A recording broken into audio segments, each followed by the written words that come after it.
गरान्नवनीरदाभात् पीताम्बराद्रमबिम्बफलादरोष्टात् पूर्णेन्दुसुन्दरमुखादरविन्दनेत्रात् कृष्णात् परं किमपि तत्त्वमहं न जाने हरिरं कृष्णा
तुझी संगती झाली आमचे निश्चिंते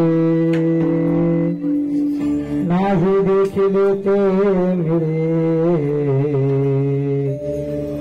भोग सुखाचे सोहळे घरी ताकाचे सरोवर घरी ताकाचे सरोवर येथे नवनीताचे पूर येथे येथे येथे नवनीताचे पूर नाही देखील ते मिळे भोग सुखाचे सोहळे तुका म्हणे आता आम्ही नवजोग वडिता नाही देखील ते मिळे भोग सुखाचे सोहळे विठला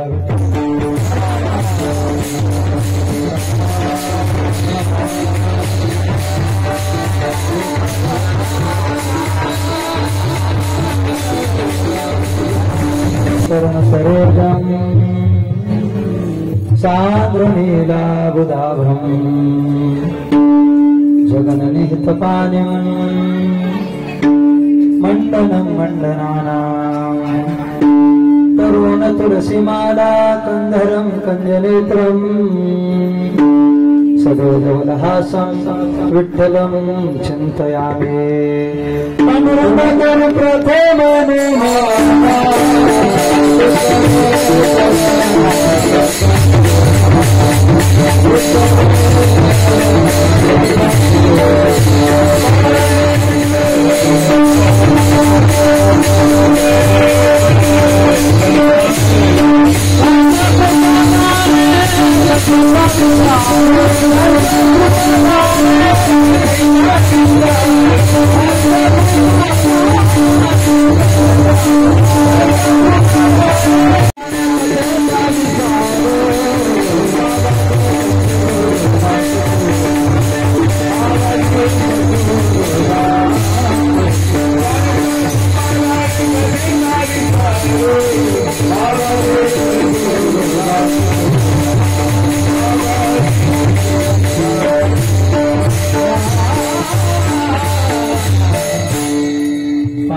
करो प्रथम मन दुसरे चरण संताच्या त्यांच्या कृपादाने कथेचा विस्तार बाबाजी सद्गुरु दास तुका यदक्षरमणाख्यम आनंदम मजमव्ययम श्रीमन्निवृत्तिनाथेति ख्यातम दैवतमाश्रयेत् कलावज्ञ जीवोद्धरार्थावतारम कलंकं गतिजोदिकामोदिवक्त्रम कलानिशवादा पनोदार दक्षम समाधिस्थमूर्तिं भजे ज्ञानदेवं नमो सद्गुरो तुकया ज्ञानदीपा नमो सद्गुरे सच्चिदानंद रूपा नमो सद्गुरो भक्त कल्याण मूर्ते नमो सद्गुरु भास्करा पूर्ण कीर्ते आत्मरूप गणेश केल्या स्मरण होय सकळ विद्येचे अधिकरण तेची वंदो श्री जनाशी गुरूंचे ते नमस्कारोने आता काय माझी वाणी मानेव संतांचे रंजवो चित्तासी आपुलिया मस्तके पाया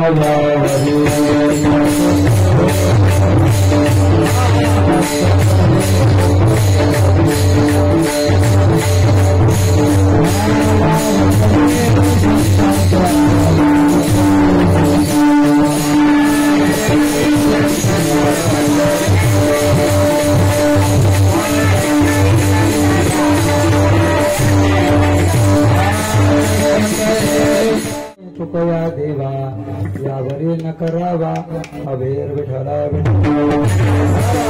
संगती झाली आमुची निश्चिंते नाही देखील ते मिळे भोग सुखाचे सोहळे प्रस्तुत प्राप्त प्रसंगे चिंतन रूपे सेवे करता निवडलेला विषय अभंग सुनभंग वैराग्य राग रसिक श्रीमंत श्री जगद्गुरु तुकोबाराय यांचा काला या प्रकरणातील असून देवाच्या संगतीत गेल्याच्या नंतर जगद्गुरु श्री तुकोबारायांना काय लाभ झाला त्या लाभाचं यथार्थ वर्णन करणारा अभंग. फक्त देवाच्या संगतीत गेल्याच्या नंतर काय लाभ होतो हेच नाही सांगितलं, तर आपल्या स्वतःच्या घरी काय आहे आणि देवाच्या संगतीत काय आहे याचा अगदी गोड भाव जगद्गुरु श्री तुकोबाराय या अभंगामध्ये व्यक्त करत आहेत. ऐका लक्षपूर्वक बरं का. मोचे निश्चिंते देवा तुझ्या संगतीत आम्ही आलो आणि मनाला निश्चिंतीची अवस्था प्राप्त झाली. का जीव निश्चिंत फक्त आणि फक्त दोनच ठिकाणी होतो. कुठं? एक तर संतांच्या संगतीत, एक तर देवाच्या संगतीत. तुकोबाराय म्हणतात आम्ही देवा तुझ्या संगतीत आलो आणि काय झालं? काय झालं? झाली आमोचे निश्चिंते. का हो तुकोबाराय असं काय झालं का तुम्ही निश्चिंत झालात? तुकोबाराय म्हणतात देवा अरे आतापर्यंत जे आम्ही कधी पाहिलं सुद्धा नव्हतं ते आम्हाला खायला मिळालं नाही देखील नाही देखील मिळे. आणि काय मिळालं? भोग सुखाचे सोहळे सर्व प्रकारचे भोग त्या ठिकाणी आम्हाला प्राप्त झालेले आहेत. ऐका लक्ष करून. जगद्गुरु श्री तुकोबाराय म्हणतात देवा अरे तुझ्या संगतीत नेमकं काय आहे सांगू का? तुझ्या संगतीत काय आहे? तुझ्या संगतीत गुलाबजामची आता पंगत आहे. तुझा आवाज कमी काय आहे? तुकोबाराय म्हणतात बाबा घरी ताकाचे सरोवर. आमच्या घरी काय आहे? ताकाचं सरोवर. सरोवर म्हणजे काय? तलाव. आमच्या घरी ताकाचा तलाव आहे. महिला मंडळ ताक म्हणजे काय? ताक म्हणजे काय? लोण्याचं मंथन केल्याच्या नंतर खाली जे आसार उरतं त्याला काय म्हणतात? ताक. ताक काय आहे? आसार आहे. जगद्गुरु श्री तुकोबाराय म्हणतात बाबा आमच्या घरी जे काही आहे ते सगळं आसार आहे, पण तुझ्याजवळ काय आहे? येथे नवनीताचे ओर. तुझ्याजवळ नवनीत आहे म्हणजे देवा तुझ्याजवळ ज्या ज्या गोष्टी आहेत ना त्या सगळ्या गोष्टी सार आहेत आणि आमच्या घरी जे आहे ते सगळं काय आहे? आसार आहे. देवा अरे तुझ्या संगतीचा हा फार मोठा लाभ आम्हाला प्राप्त झालेला आहे. तुझ्या संगतीचा हा फार मोठा लाभ आम्हाला सगळ्यांना प्राप्त झालेला आहे. आणि म्हणून देवा आता आम्ही ही संधी कधीही गमावणार नाही. तुका म्हणे आता आम्ही नवजो दवडिता. देवा ही संधी आम्ही आता काही दवडणार नाही. हा सगळ्याचा सगळा लाभ तुझ्या संगतीमुळे झालेला आहे आणि त्याचमुळे जीवाला आपल्याला निश्चिंतेची अवस्था प्राप्त झालेली आहे. असा तुकोबाराय या अभंगाचे द्वारा काही भाव आपल्या समोर व्यक्त करत आहे.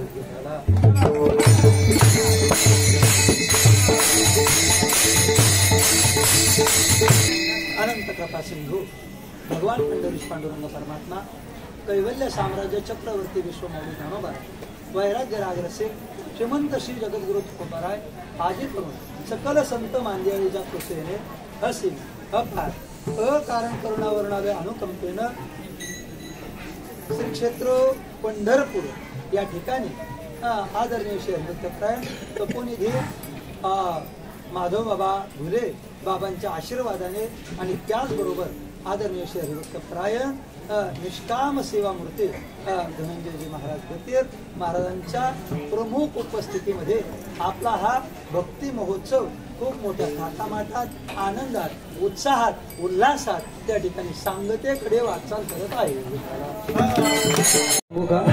माझी काळजी सगळ्यांना आहे. देवा शपथ सांगतो माझी काळजी सगळ्यांना तिला माहिती आहे. याचा आवाज बसलेला आहे. मी जर आले नाही तर मग याचा कार्यक्रम होणार नाही. याचा कार्यक्रम होईल. त्याच्यामुळं ती काळजीपूर्वक ऐका लक्षपूर्वक. संपूर्ण मी आता इगतपुरी तालुका नाही म्हणत बरं का. ऐका श्रावण मासाच्या निमित्तानं हा आपला उत्सव या ठिकाणी चालू आहे. ऐका मंडळी अतिशय मी काल बोलून गेलो दृष्ट लागण्यासारखा हा सोहळा आहे. दृष्ट लागण्यासारखा आहे. फक्त कुणी दृष्ट लावण्याचं काम करू नका. घेतल्यांची नाहीच नाही लागली पाहिजे पण घरी असलेल्यांची सुद्धा लागता कामा नाही. आणि लागणार नाही ही माझी स्वतःची खात्री आहे बरं का. माझी स्वतःची खात्री का खात्री आहे याचं कारण असं आहे प्रत्येकाने तन मन धनाने या ठिकाणी सेवा आणि सहकार्य केलेलं आहे. मंडळी अनेक सप्ताहांचा जर विषय जर पाहिला, काल परवा महाराजांनी उल्लेख करून गेले का काही सप्ताहांच्या कितीतरी जाहिराती करावे लागतात. 20-20, 25-25, 30-30 हजार रुपये फक्त जाहिरात चिपकवण्यावरती, बॅनर लावण्यावरती खर्च करतात महिला मंडळ. आपण किती रुपये खर्च केले सांगू का? फक्त 400 रुपये. किती? तुम्ही म्हणाल ते कशाचेच नाही, फक्त एक बॅनर लागलाय घोटीत माझ्या माहितीप्रमाणे, आणि तोच बॅनर जवळजवळ 10-15 हजार लोकांच्या मोबाईल मध्ये आहे. बाकी दुसरा कोणताच प्रचार आणि प्रसार नाही. एवढ्या कमी याच्यामध्ये हा आपला उत्सव अतिशय मोठ्या वैभव संपन्न अशा वातावरणामध्ये या ठिकाणी संपन्न होतोय. का मी हा शब्द वापरला सांगू का? ऐश्वर्य संपन्न म्हणा, वैभव संपन्न म्हणा. का?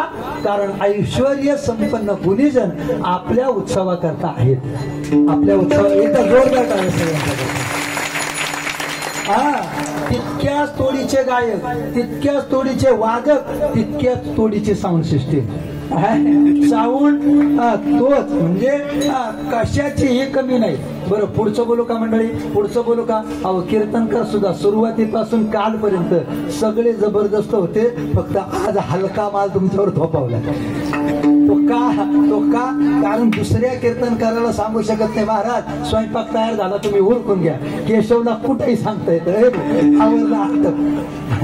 माझ्याकडे असते, मी भाव असा होता का जगदीश महाराजांची जर सेवा झाली असते तर काल मला दादांच्याकडे जायचा होता, पण मुलांनी सांगितलं महाराज ते जमणार नाही, आज संध्याकाळी तुम्ही दादांना द्या, काला हा तुमच्याकडून असेल.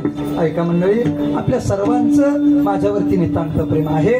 आपल्या सर्वांची प्रेमाचा आदर माझ्या अंतःकरणात आहे. आपल्या सर्वांचं प्रेम माझ्यावरती आहेच याच्यात शंका घेण्याचं कारण नाही. ते कायम वृद्धिंगत व्हावं. फक्त अंतःकरणात एक खंत आहे.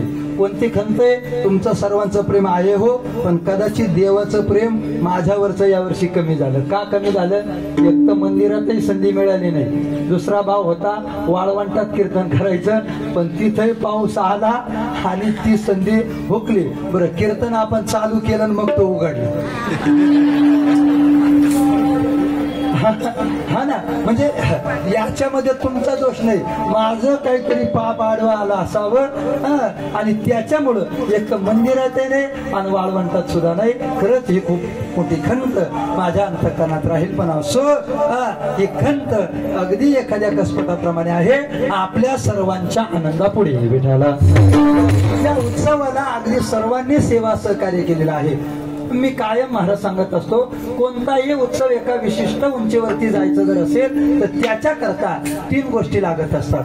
काय लागतात? ऐका महिला मंडळ, ऐका पुरुष मंडळी. त्याच्याकरता पहिली गोष्ट लागते, तो उत्सव त्या उंचीवरती जाण्याकरता पहिला लागतो ज्येष्ठांचा अनुभव किंबहुना त्यांचं मार्गदर्शन. जर ज्येष्ठांचं मार्गदर्शन असेल तर उत्सव एका विशिष्ट उंचीवरती जातो. पुढचं, तो उत्सव एका विशिष्ट उंचीवरती जाण्याकरता लागते तरुणांची ऊर्जा. आणि 3 नंबर एक ज्येष्ठ मंडळीचं मार्गदर्शन म्हणा किंवा अनुभव म्हणा, तरुणांची ऊर्जा आणि त्याच्यानंतर काय झालं? आपल्याकडे 3ही गोष्टी आहेत. माझ्या समोर ही सगळी ज्येष्ठ मंडळी बसलेली आहे आणि या सर्वांचंच मार्गदर्शन आहे. काही कमी जास्त झालं तर प्रत्येक जण सांगतात, महाराज हे असं झालं, हे असं नाही, हे असं पाहिजे, महाराज ते तसं करायला पाहिजे, महाराज ते तसं करायला पाहिजे. अगदी सर्वांना सांभाळून घेतात, म्हणजे ज्येष्ठांचं मार्गदर्शन आहे. आणि पुढचं सांगू का? जितकं ज्येष्ठांचं मार्गदर्शन आहे, ज्येष्ठांची माफी मागून बोलतो, तुमचे मार्गदर्शन आहे याच्यात शंका घेण्याचं कारण नाही, पण त्यापेक्षा जास्त माझ्या सर्व तरुण बांधवांचा उत्साह आहे. त्यांची ऊर्जा आहे. त्यांची काय आहे? ऊर्जा आहे. कोणालाही कोणतंच काम सांगायला लागलंच नाही, आतापर्यंत सांगायला लागलंच नाही. आणि तरुण मंडळी, आता तुमची माफी मागून बोलतो, तुमची ऊर्जा जेवढी नाही ना तेवढा या सगळ्यांचा उत्साह आहे. तेवढा या सगळ्यांचा आहे. उत्साह आहे आणि या तीन गोष्टी एकत्र आल्या त्याच्यामुळं हा उत्सव एका विशिष्ट उंचीवरती गेलेला आहे. ऐका, या संपूर्ण कमिटीने ही सेवा माझ्याकडे दिली. अर्थात या ठिकाणी आता सर्वच जण आहेत. आदरणीय दादा आहेत, अर्थात धनंजय महाराज गतीर आहेत, गोरखभाऊ असतील, मंगलाताई गतीर असतील, आदरणीय भूषण शास्त्रीजी शुक्ल गुरुजी असतील, मृदंगाचार्य माऊली महाराज, महेश दादा, साऊंड सिस्टीमचे चालक मालक सर्व आबा महाराज असतील आणि सर्व माझे तरुण बांधव आदरणीय आपल्याच तालुक्यातील युवा कीर्तनकार पौर्णिमाताई कडू असतील, आदरणीय हरिभक्तपरायण सूर्यकांत महाराज सहाने आहेत, संतोष महाराज आहेत, रवी दादा. आता सगळाच तालुका आहे इथं बरं का, सगळाच तालुका आहे. आपल्या सर्वांच्या चरणी विनम्र भावाने अभिवादन. आजच्या आणि शिवाचं दहीलाही काय आहे प्रतीक नाही. दुसरा काला कोणता? दुसरा काला हरिनामाचा, खिचडी काला, प्रेमी मोहिला साधने, हरिनामाचा खिचडी काला. आणि तिसरा आणि महत्वाचा काला कोणता? जीव शिवाचा ऐक्य, अर्थात ब्रह्मस्वरूपाची प्राप्ती हा सर्वात महत्वाचा काला आहे. तो काला जोपर्यंत तुमचा माझा होत नाही तोपर्यंत आपल्या परमार्थाची सार्थकता नाही. अतिशय महत्वाचा विषय आहे, जास्त विस्तार करणार नाही. तुम्ही आपण प्रत्येक जण मानवी देहाला आलो आणि मानवी देहाची इथे कर्तव्यता कशात आहे तर भगवंताच्या स्वरूपाची प्राप्ती होण्यामध्ये, मोक्ष मिळण्यामध्ये म्हणा, कल्याण होण्यामध्ये म्हणा किंवा अन्य कशामध्ये म्हणा. काय? भगवंताच्या स्वरूपाची प्राप्ती तुम्हाला मला त्या ठिकाणी होत नाही. का होत नाही? याच्या पाठीमागची दोन कारण माऊली ज्ञानोबाराय आपल्या सर्वांच्या समोर ठेवतात, आपल्या सर्वांच्या समोर ठेवतात. का होत नाही? वास्तविक सूक्ष्म चिंतन केलं तर तुम्ही आणि मी काय आहोत? स्वतः देव आहोत, ब्रह्मस्वरूप आहोत. शंका घेण्याचं कारण नाही. ममयांशो जीवलोके जीवभूत सनातन. आपण स्वतः प्रत्येक जण भगवान परमात्म्याचे अंश आहोत. तुका म्हणे कैची कीव आणि कोठे जीव निराळा. भगवंत अमर आहे, आपण सुद्धा अमर आहोत. अमर आहात खरे की पहा कोठे हे. अहो देवा जी जी लक्षणं आहेत ती सगळीच्या सगळी तुमच्या माझ्या आहेत. शंका घेण्याचं कारण नाही.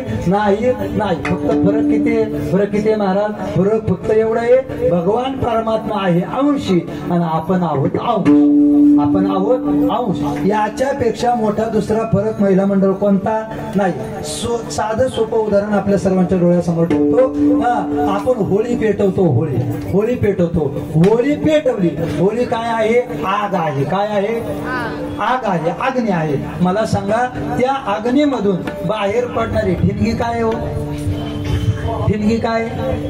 ठिणगी सुद्धा काय आहे? आगच आहे ना, अग्नीच आहे ना.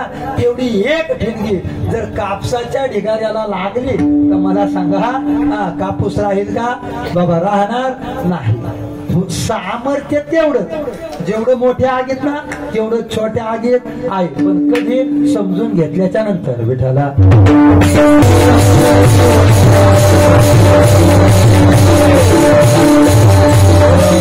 आपण भगवत स्वरूप आहोत पण आपल्याला त्याचा विसर पडला.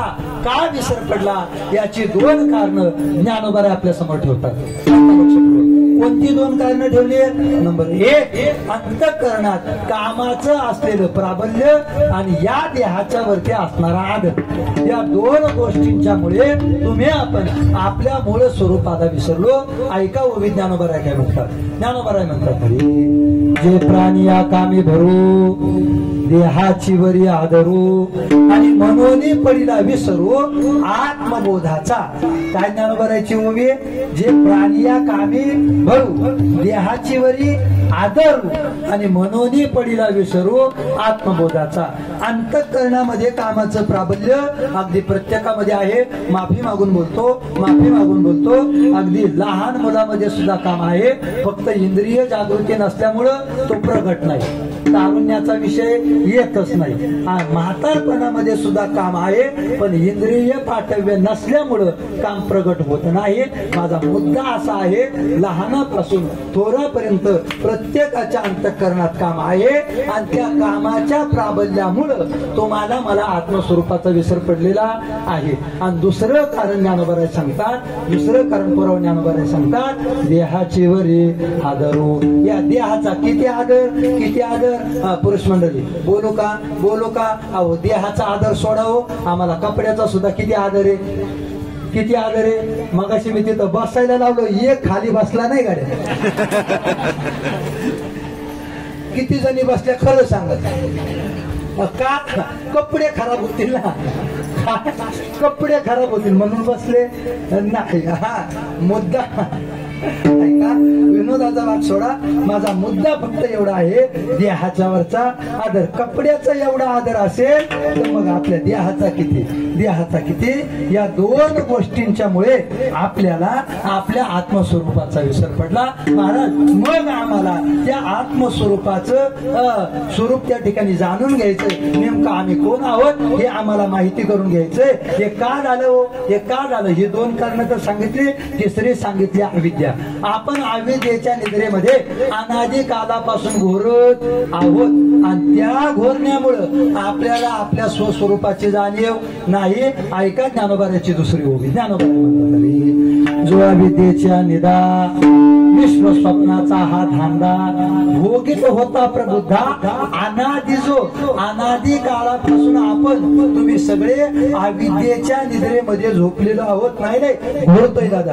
काय करतोय आपण, घोरतोय. अविद्या म्हणजे काय, अविद्या म्हणजे दुसरं काहीच नाही. सोपं बोलतो, अगदी किचकट बोलत नाही. अविद्या म्हणजे काय, हा देह म्हणजे मी आहे, हा देह म्हणजे मी आहे, हीच सगळ्यात मोठी अविद्या. आणि मी या देहाबरोबर संलग्न आहे, हे सगळ्यात मोठी अविद्या. वास्तव स्वरूपाचं चिंतन केलं तर तुमचं माझं स्वरूप या देहापासून भिन्न आहे. हा देह म्हणजे काय आपण नाही, या देहाच्या पलीकडे असणारी जी वस्तू आहे, जे तत्व आहे ते म्हणजे आपण आहोत. पण आपलं झालं काय, या देहाच्या बरोबर आपलं देह तादात्म्य इतकं झालं, इतकं झालं. आपलं काय वाटतं, बोटाला लागलं, बोट कापलं तरी दुःख कोणाला झालं, कोणाला झालं, बोटाला. मला ही आपली भूमिका आहे. देहाला होतं हे बरोबर आहे, पण आपली भूमिका काय, बोट कापलं तरी कोणाचं बोट कापलं, माझं कापलं, माझं. हे तुमचं नाही सांगत मी, माझं सुद्धा सांगतो. आवाज बसला कोणाचा, माझा. माझा वास्तविक माझा बसला का नाही ना. या देहाच्या पासून आपलं आत्मतत्व हे काय आहे, वेगळं आहे. आणि हीच भूमिका, हीच अविद्या तुम्ही आपण आपल्या बरोबर वागवत आहोत. त्याच्यामुळं आपण स्वस्वरूपाच्या ठिकाणी जागृत नाही. हे मलाही पूर्णच लागतं. वागणं असेल ना, ते जे ओवाळून पैसे नाही येत, नाही तर ओवाळ्या. ऐका लक्षपूर्वक. मग का हो महाराज, आम्हाला जर आमच्या मूळ स्वरूपापर्यंत पोहोचायचं असेल तर त्याच्या करता काय उपाय, ज्ञानोबा उपाय सांगतात. त्याच्या पुढच्या चोवीस बाबा हो, तुम्ही प्रत्येक जण त्या मूळ स्वरूपापर्यंत पोहोचू शकाल, काळजी करू नका. कसं, ज्ञानोबा म्हणतात, तो महावाक्याचे नावे गुरु कृपेचे थावे माता हात ठेविला नवे थापटीला जैसा. जोपर्यंत सद्गुरुनाथांच्या मुखामधून महावाक्याचा बोध तुमच्या माझ्या कानापर्यंत येत नाही, तुमच्या माझ्या कानापर्यंत येत नाही, तोपर्यंत आपण जीवदशेत आहोत. आणि महावाक्याचा बोध कानात एकदा झाला का त्याच क्षणाला ज्ञानोबाराय म्हणतात मोक्षाची प्राप्ती आहे. काय ज्ञानोबारायची ओवी ऐका. तैसा मनाचा मारू न करिता इंद्रियाशी दुःख न देता येथे मोक्ष असे आयता. श्रवणाची माझी, श्रवण केलं काय, महावाक्याचा बोध कानाने श्रवण केला आणि कानाने श्रवण केल्याच्या नंतर जर तो चित्तामध्ये स्थिर झाला, मुराला, तर जीव मोक्षापर्यंत जातो. नाही भगवत स्वरूपाची स्थिती त्याला प्राप्त होते. त्या जीवाचा काला होतो. ही भाषा ज्ञानोबारायची, केशव महाराजांच्या बगलीतलं नाही. विठ्ठला स्वतः सांगतात, बाबा मी माझ्या सद्गुरुनाथांच्या मुखामधून तत्वमसी महावाक्य ऐकलं आणि त्याच क्षणाला परिणाम काय झाला,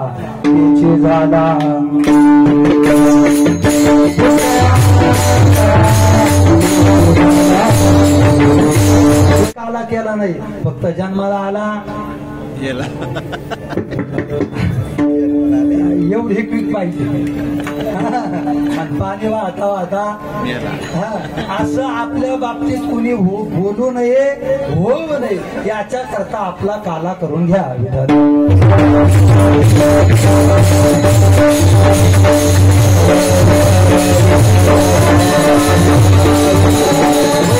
हे झालं काल्याचं चिंतन. आता अभंगाचं चिंतन थोडक्यात बरं का.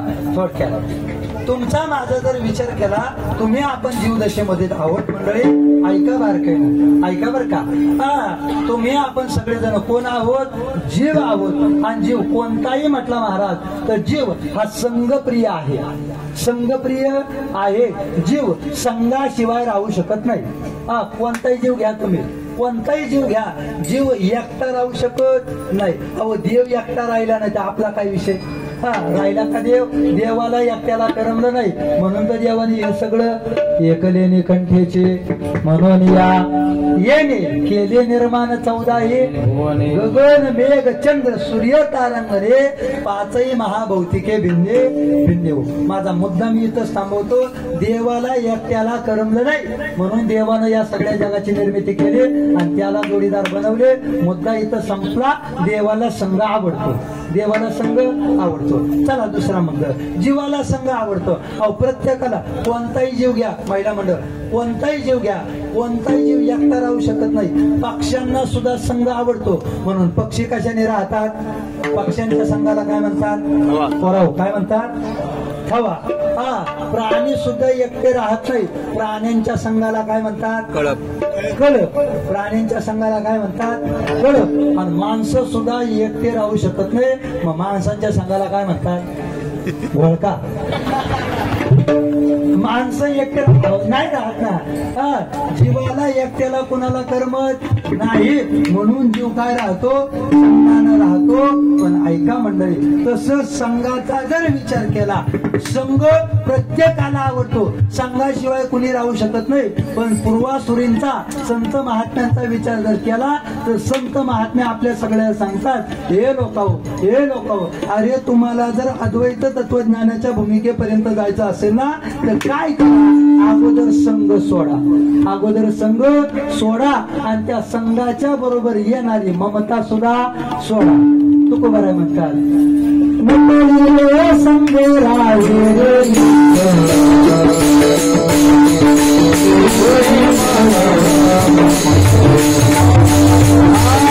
जीवाने विषयाचा संघ करायचा नाही. अहो विषयाचा संघ केला तर विकारांची उत्पत्ती आहे. भगवान गीतेत सांगतात, ध्यायतो विषयांतून संघस्तेषुपजायते, संघात संजायते कामात, कामात क्रोधोभी जायते, क्रोधात भवते सम्मोहात, सम्मोहात स्मृतिविभ्रमः, स्मृतिविभ्रमः, स्मृतिभ्रंशात बुद्धिनाशो आणि बुद्धिनाशात प्रणश्यते. जीवाचा नाश कशाने आहे? संघाने. जीवाचा नाश कशाने आहे? माझं बोलणं पटतंय का तुम्हाला? अगोदर जीव मोकळा राहू शकत नाही. बरं, संघात गेला तर हे सगळे पुढचे कुठाने आहेत. मग जीवाने काय करायचा? संघ करायचा का नाही करायचा? संघ करायचा का नाही करायचा? ही महत्वाची भूमिका तुमच्या माझ्या समोर जर येत असेल मंडळी, ऐका लक्षपूर्वक. जीवाने जीवाचा संघ करायचा, प्रपंचाचा संघ करायचा, पण तो फक्त कशा करता? व्यवहार चालण्याकरता.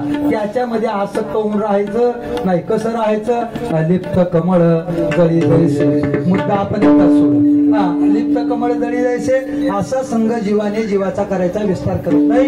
आणि मग संघच करायचा असेल तर नंबर एक कोणाचा करायचा? एक तर संतांचा करायचा. का संतांचा करायचा? कारण संतांच्या संगतीत गेलो तर भगवंताची प्राप्ती आहे. 11वा श्रीपती येणे. पण ते सगळ्या संतांनी देवाकडे मागत असताना बाकीच्या गोष्टी कमी मागितल्यात, बाकीच्या गोष्टी कमी मागितल्यात, पण संतांची संगती ही सगळ्यात जास्त मागितलेली आहे. किती मागितले? संत संघ सदा सदा संघ हरिदासांचा. अजून किती प्रमाण देऊ? किती प्रमाण देऊ? देव वसे चित्ते त्याचे भगवान.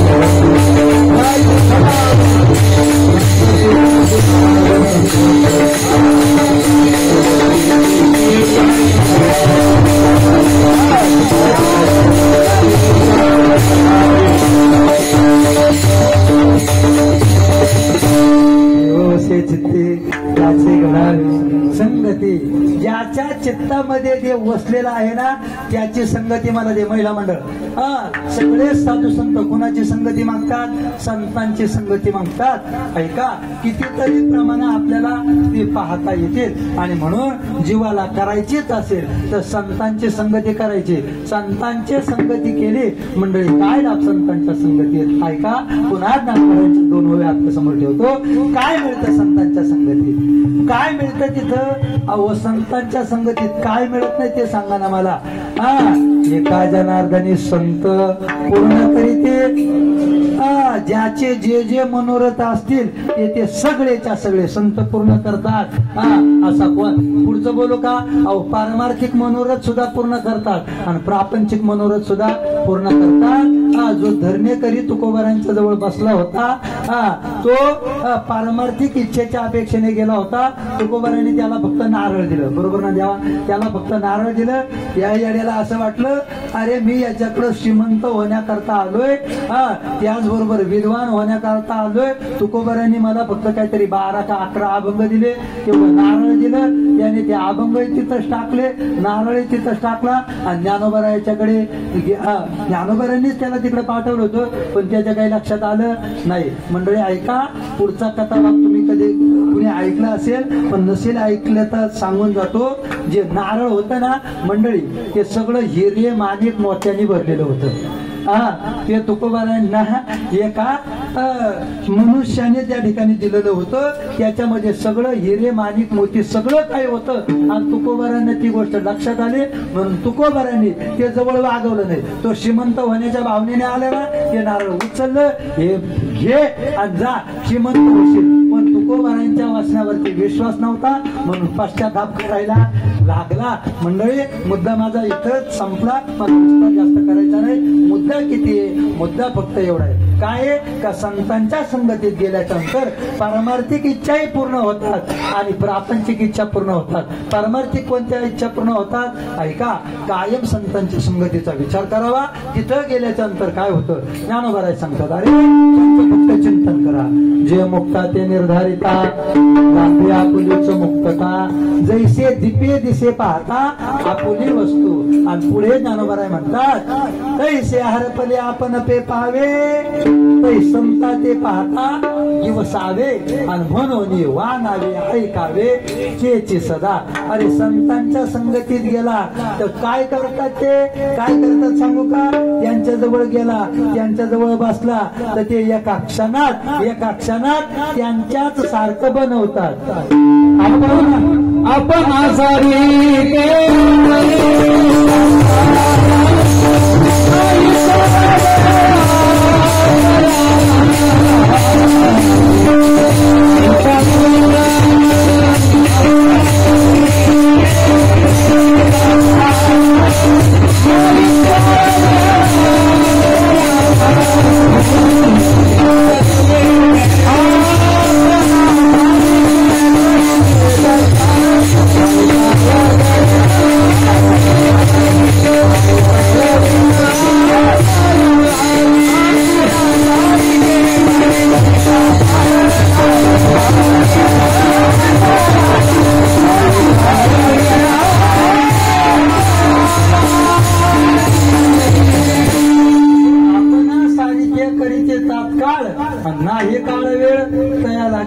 आपल्या पदावरती ते बसवतात. आपल्या पदावरती ते बसवतात. ऐका मंडळी, ऐका लक्षात. म्हणून संगती जीवाने जीवाची करायची नाही, संतांची करायची. आणि पुढची संगती करायची कोणाची?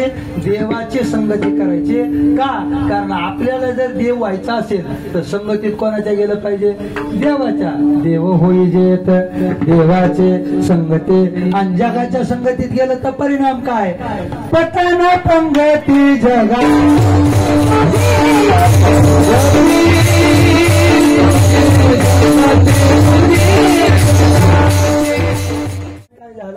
तुझी संगती झाली आमची निश्चिंती. आम्ही निश्चिंतीच्या अवस्थेला प्राप्त झालो. कशावरून काय तुकोबाराय? तुम्हाला कोणती चिंता होते? निश्चिंत झालं म्हणजे चिंता संपले. मग आता तुम्ही म्हणाल तुकोबारायला कसली चिंता? ऐका ऐका लक्षपूर्वक तुकोबारायला आपल्या प्रपंचाची चिंता नव्हती. उलट चिंता जर असेल तर तुकोबाराय म्हणतात अरे चिंता विष्णुदासाच्या गावात सुद्धा राहत नाही. चिंता नाही गावी विष्णुदासाची घोष जयकार सदा. तुकोबाराय जर संत होते मग तुकोबारायला चिंता कसली? चिंता संतांना नाही, चिंता आपल्याला. चिंता आपल्याला मुलाला मुलगी भेटत नाही याची, ते पटत नाही याचे, झाली तर लग्न जमत नाही याचे, झालीच तर मुलबाळ होत नाही याचे. आता ते लई लांबवता येतं पण नका. गुरुजी यांना आहे ना पाठीमागच्या 7-8 महिन्यापूर्वी दुसरी चिंता होती. कोणती? या सगळ्यांना चालू केलेले 1500 चालू राहतील का? आणि 2100चं आश्वासन दिलंय ते 2100 होतील का? या जीवाच्या तुकोबारांना कोणती चिंता? तुकोबारांना एकच चिंता होती. कोणती? काय मी उद्धार पावेन, काय कृपा करील नारायण. ऐसे तुम्ही सांगा संतजन, करा समाधान चित्त. ऐशी चिंता करी सदा सर्व काळ. रात्रंदिवस याचे तळमळ किंवा पुसावेसे ह्याची वाटे. जे जे भेटे तयासी देव कृपा करील मज. आणि काय लाज तुका मध्ये चिंता वाटे. कोणती चिंता? ही चिंता कोण भेटे सांगेसा. असा मुली असा कोण मला भेटेल का? मग तुकोबारांना चिंता कशाची होती पुरुष मंडळी? कशाची चिंता होती? उद्धाराची. उद्धार म्हणजे काय? भगवंताच्या स्वरूपाला प्राप्त व्हायचंय. मग तुकोबाराय आता देवाच्या संगतीत गेले. तुकोबाराय सांगतात देवाच्या संगतीत गेलं म्हणजे काय होता येतं? काय होता येतं? देव होता येतं. म्हणून तुकोबाराय म्हणतात तुझी ये निश्चिंते, तुझी ये संगती झाली आमोची, झाली आमोची निश्चिंते. देवा तुझ्या संगतीत आलो आणि तू तुझ्याच पदाला प्राप्त करून घेतलं. मंडळी एक सांगू का? अहो देवाच्या संगतीत गेलं ना तर देव आपल्या भक्ताला आपल्या पदावरती बसवतो. आपुलेची देशी पद दासा तुकोबाराय नाटात म्हणतात. आपुलं पद त्या ठिकाणी दासाला देण्याचं सामर्थ्य त्या पदाचा जर विचार केला तर पद स्वतःचं पद कोणी सोडत? ते मुख्यमंत्री असू द्या, पंतप्रधान असू द्या किंवा अन्य ग्रामपंचायतचं सरपंच पद लवकर कोणी सोडत? थोडस पुढचं बोलू का? पुढचं बोलू का? एक संस्थाने त्या संस्थानाच्या अध्यक्ष पदावरून 1.5 महिना भांडणं चालली होती. सगळे साधू संत त्यांच्या या माहेरात इथं येतात. हे काय आहे? हे संतांचंही माहेर आहे. पुढचं बोलू का? तुमचं माझं सुद्धा माहेर आहे. देवा सांगू का? बऱ्याच माता भगिनी ज्या माहेरी जाणार होत्या ना त्या आता पंढरपूरला आलेल्या आहेत. त्या माहेरापेक्षा हे माहेर कदाचित सर्वश्रेष्ठ आहे. हे एकट्या दुकट्याचं माहेर. बरं आता यांना माहेरी यायला चिंता नाही कारण 1500 ऑलरेडी भेटतायत. बसचा प्रवास आता ते चांगलं केलं. जरा सरकार ओके मध्ये काम करते. ऐका लक्षपूर्वक. ऐका विषय असा चाललेला आहे. काय आहे पंढरपुरात? अहो काय नाही पंढरपुरात? संत आहे, चंद्रभागा माता आहे, पुंडलिकराय आहेत. अहो सगळ्याच्या सगळं आपल्याला पंढरपुरात मिळतायत. काय होतं पंढरपुरात? आषाढी कार्तिकी तुझ्या गोंधळाची दाटी हो, दिवटा शोभे वाळवंती हो. एका जनार्दनी आंबा उभी कर देवनी कटी. उदो बोला उदो बोला उदो बोला उदो बोला उदो बोला कृष्णाबाई.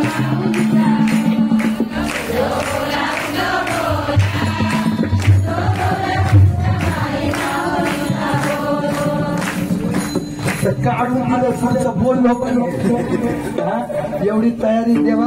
खरंच एकदम स्वाभिमानानं सांगतो हा महिला मंडळाने म्हणण्याचा आनंद संपूर्ण महाराष्ट्राच्या पाठीवर कुठे असेल तर तो फक्त इगतपुरी तालुक्यात आहे. ठिकाणी आम्ही कधी कधी म्हणायला सांगतो एक जाते पंढरपूरला, एक जाते करमाळ्याला, एक ते लय अवघड. तिथं 2 गट नसतात, तिथं 10-15 गट असतात. ऐका मंडळी पंढरपुरात सगळ्या गोष्टी आहेत. तुकोबराय सांगतात आई देखील ते कधीच पाहिलं नाही. ब्रह्मसुख जेव्हा तुझ्या सानिध्यात आहे, भगवत स्वरूपता तुझ्या सानिध्यात आहे, संत संगती तुझ्या सानिध्यात आहे, जे आम्ही कधी पाहिलं नव्हतं ना. आता एक म्हणून हे चिंतन ही संगती अशी इथं लावतो, इतर ठिकाणी वेगळी संगती बरं का. ऐका, जे पाहिलंच नाही ते इथं तुझ्या संगतीत पाहायला मिळालं नाही. देखील ते मिळे भोग मिळाले. कोणते भोग? सगळ्या साधू संतांना एकच भोग पाहिजे. कोणता? फक्त आणि फक्त भक्ती सुखाचा. कारण सगळे संत देवा माफ करा, सगळे संत प्रेम सुखाचा भोग सगळे संत मागतात. देवाकडे संतांनी प्रेम सुख सोडलं तर दुसरं काही मागितलं नाही. कोणत्याही संताचा विचार घ्या. नाथ बाबा म्हणतात प्रेम सुख दे, प्रेम सुख दे, काय प्रेमाविन नाही समाधान.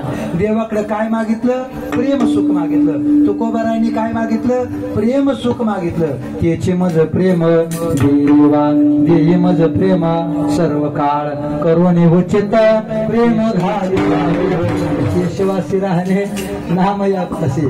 केशव तोचे नामा, नामा तोची केशव. आणि काय मागत असे? प्रेम भक्ती भाव मागत. विष्णुदास नामा उभा केशवद्वारी आणि प्रेमाची शिदोरी मागत असे. म्हणजे सगळे संत देवाच्या जवळ काय मागतात? प्रेम सुख मागतात. याचा अर्थ संतांना कोणता भोग पाहिजे? कोणता भोग पाहिजे? तर तो भोग पाहिजे प्रेम सुखाचा. नाही देखील ते मिळे भोग सुखाचे सोहळे. देवा आमच्या घरी सगळं काय आहे हो? आमच्या घरी सगळं आसन आहे. आम्ही असा काही दवडणार नाही. या पद्धतीने तुकोबाराय या अभंगाचा भाव आपल्या सर्वांच्या समोर ठेवत आहे. मी पुन्हा एकदा सांगतो की अशी संगती का लावलेली आहे? पंढरपुरात आहे म्हणून. इतर ठिकाणी वेगळी संगती लावता येईल. सर्वांनी मोठ्या प्रेमानं भजन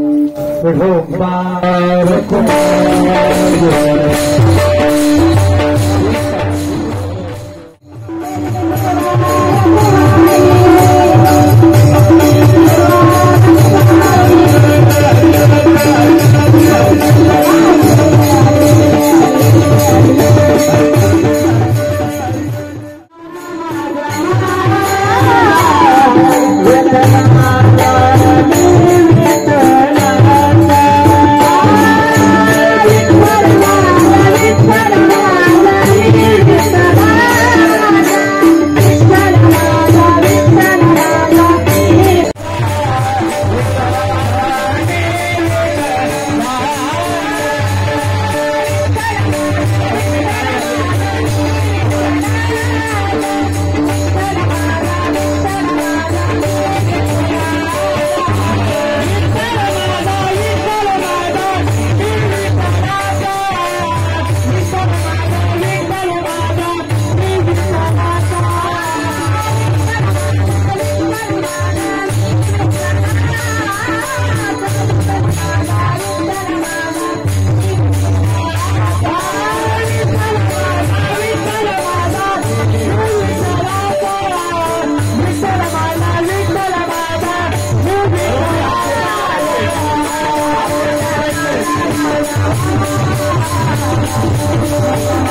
खूप हे वाटतं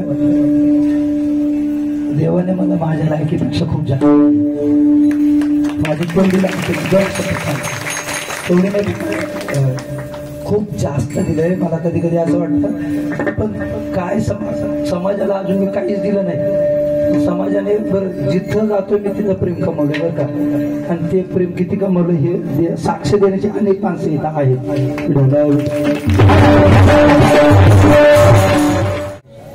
आपल्या सर्वांच्या ऋणातून मी खरंच कधीही उतरणे होऊ शकत नाही.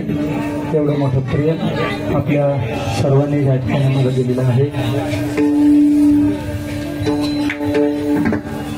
असा भाव सर्वांचा पाहिल्याच्या नंतर कधी कधी खरंच हे होतं का आपण भक्तीच्या अजून मार्गाला लागलो सुद्धा नाही. पण कधी कधी असा विचार करतो का अजून आपण त्या कोणत्याच याच्यात बसत नाही. पण तरी समाज जर इतकं प्रेम करत असेल तर मग खरं जर एखादा सिद्ध महात्मा सिद्धीला जर पोहोचला तर त्या ठिकाणी त्याच्यावरती भगवंताचं किती प्रेम असेल. आपल्याला मी आताच म्हटलं आपल्या सर्वांचं प्रेम मिळतंय पण अंतःकरणात एकच भावना आहे का भगवंताचं हे प्रेम त्याच पद्धतीने मिळावं. ऐका लहानपणापासून एक भावना अंतःकरणात आहे. कोणते? मला लहानपणापासून असं वाटतं की मला अजात शत्रू व्हायचे. अजात शत्रू म्हणजे काय? ज्याचा कोणीच शत्रू नाही, कोणीच शत्रू नाही. आणि ती भावना माझ्या काल अंतःकरणात होती, आज अंतःकरणात आहे आणि उद्या देखील कायम तीच राहणार आहे. आणि कायम वाटतं लोकांनी आपल्यावरती प्रेम करावं. आणि हीच भावना फक्त माझी एकट्याची नाही, आपली सर्वांची तीच असली पाहिजे. आणि मला वाटतं त्या भूमिकेतून जर आपण जगलो वागलो तर सर्वांचं प्रेम निश्चित स्वरूपाने मिळतं. विठाला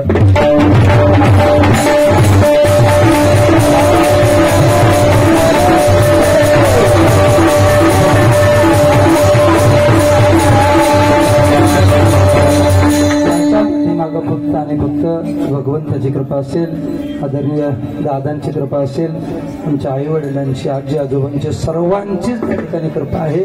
पण त्यांच्या कृपेपेक्षा आपलं प्रेम देखील हे सर्वात महत्त्वाचं. मला आता बरंच बोलावं वाटते पण आता मग कीर्तन होणार नाही. नंदबाबाच्या घरी देवाला आणल्याच्या नंतर तिथं भगवंताला ठेवलं, तिथं असणारी माया उचलली आणि माया उचलल्याच्या नंतर ती घेऊन मथुरेला गेलेले आहेत. आता तिकडचा एक कथा भाग सांगत नाही, सरळ चरित्राला आपण सुरुवात करूया. ज्या वेळेला भगवंताला त्या ठिकाणी ठेवलं, यशोदा माता अगदी घोर अशा प्रकारच्या निद्रेमध्ये होती, अगदी गाढ झोपेत होती. इथं कोण आलं काय ठेवलं तिला काहीच कळालं नाही आणि काहीच न कळाल्याच्यामुळे ती तशी झोपेत राहिली. दुसऱ्या दिवशी पहाटे पहाटे नंदबाबांची बहीण आली आहे सुनंदा नावाची. हे सुनंदा अगदी पहाटे उठले. उठल्याच्या नंतर नंदबाबा देखील उठलेले होते. नंदबाबा गायींच्या गोठ्यामध्ये दोहन करण्याकरता गेले, गायींचं दूध काढण्याकरता गेलेले आहेत. आणि दूध काढण्याकरता गेल्याच्या नंतर प्रसंग असा घडला मंडळी ऐका. सुनंदा यशोदा मैयेच्या, यशोदा मातेच्या त्या ठिकाणी खोलीत गेले आणि खोलीत गेल्याच्या नंतर यशोदा माता प्रसूत झालेली आहे हे तिनं पाहिलं आणि तिला खूप आनंद झाला. जवळजवळ धावत गेले आणि धावत गेल्याच्या नंतर मंडळी प्रसंग काय घडला तिने पाहिलं मुलगा आहे का मुलगी आहे. जसं जवळ गेले पाहिलं मुलगा आहे. खूप मोठा आनंद त्या ठिकाणी त्या यशोदा मातेला सुनंदेला झालेला आहे आणि तो आनंद तिने शब्दात व्यक्त करत करत नाचतच तिथून नंदबाबाला सांगण्याकरता गेले. सुनंदा म्हणते नंदबाबा नंदबाबा आपको लालो भयो हे. आणि असं सांगितल्याच्या नंतर नंदबाबा दोहन करत होते. बरोबर दोहन करत असताना त्या काळच्या बऱ्याचशा सगळ्या गवळणी पहाटे लवकर उठून आपापल्या कामाला जात होत्या. कोण शेणाला चालली होती, कोण पाण्याला चालली होती, कोण धुण्याला चालली होती. बरं त्या गवळणी आपलं वाट्याला आलेलं काम अगदी प्रामाणिकपणे करायच्या. शेणाला गेली तर शेणच टाकायची, पाण्याला गेले तर पाणीच आणायचे आणि धुण्याला गेले तर धुणच धुवायचे. धुणं धुवत धुण्याला गेली तर धुणं धुवायची, धुणं धुत नव्हती आणि मग हिने जोरात आवाज मारला, नंद बाबा आपको लालो भयो हे. आणि तिचा तो आवाज त्या चाललेल्या गवळणींच्या कानावरती पडला. त्यांना सुद्धा आनंद झाला आणि त्या गवळणी आता त्या ठिकाणी म्हणत आहे. काय म्हणत आहे? गवळण म्हणतो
त्याला टायमिंग लागतो. ठीक आहे, नंतर बघू पुढे थोड्या वेळाने. ऐका, भगवान परमात्मा गोकुळात अवताराला आला. गोकुळात अवताराला आल्याच्या नंतर भगवान आता ते जास्त विस्तार करत नाही, अगदी झटपट बरं का. भगवान परमात्मा अवताराला आला, सगळ्या गोकुळाने आनंदोत्सव साजरा केला. किती आनंद अंत पार नाही लेखा. का बाळकृष्ण नंदाघरी आनंदल्या जिकडे तिकडे आनंद झाला.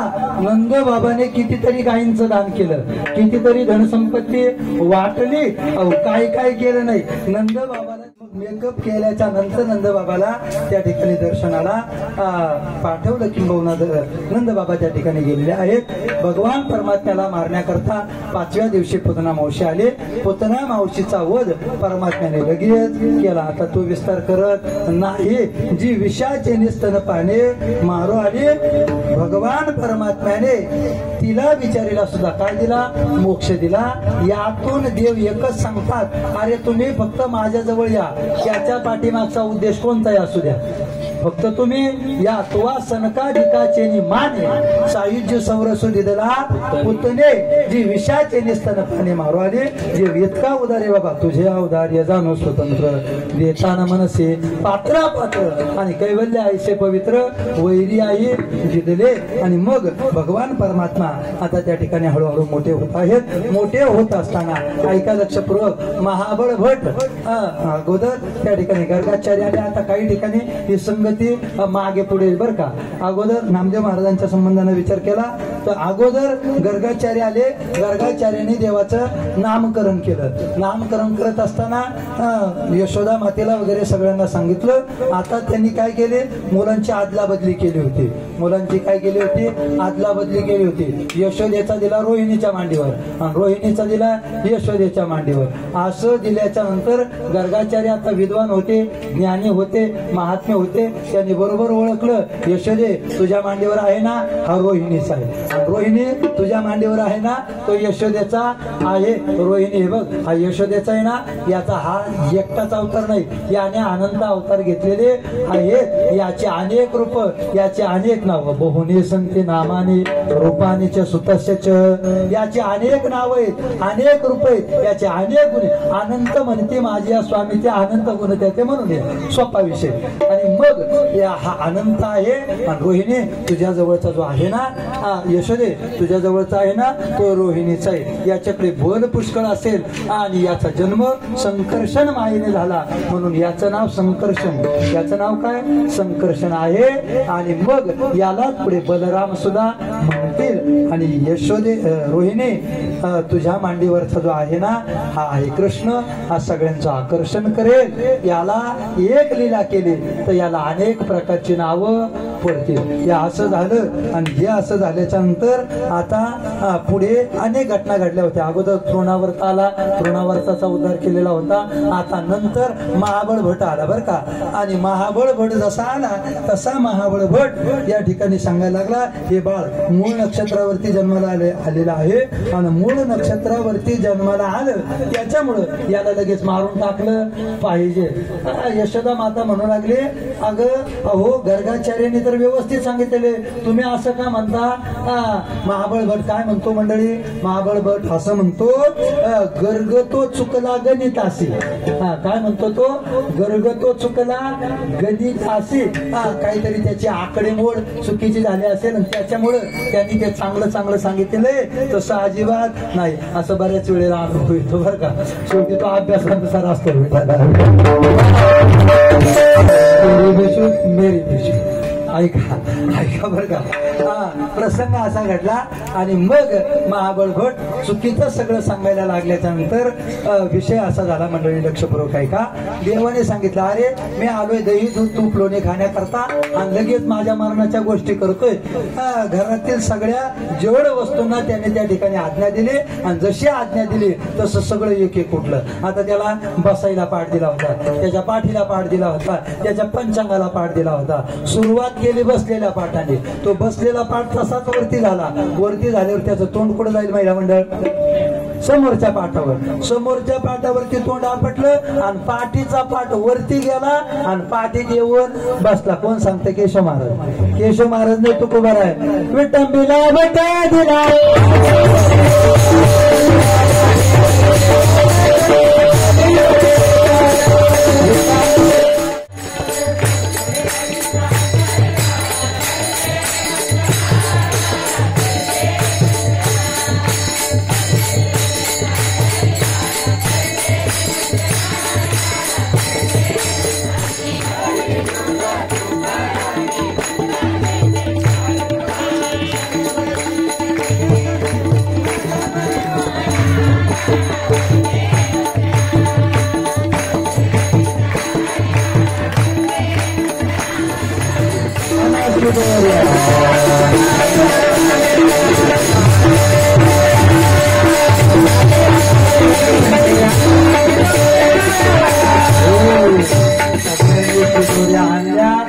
टेकावरती बसले आणि सोडल्या खडके सोडी येल्या मोठा आजीचा दहिताला गोमटा एकटं पाना ऐका मंडळी.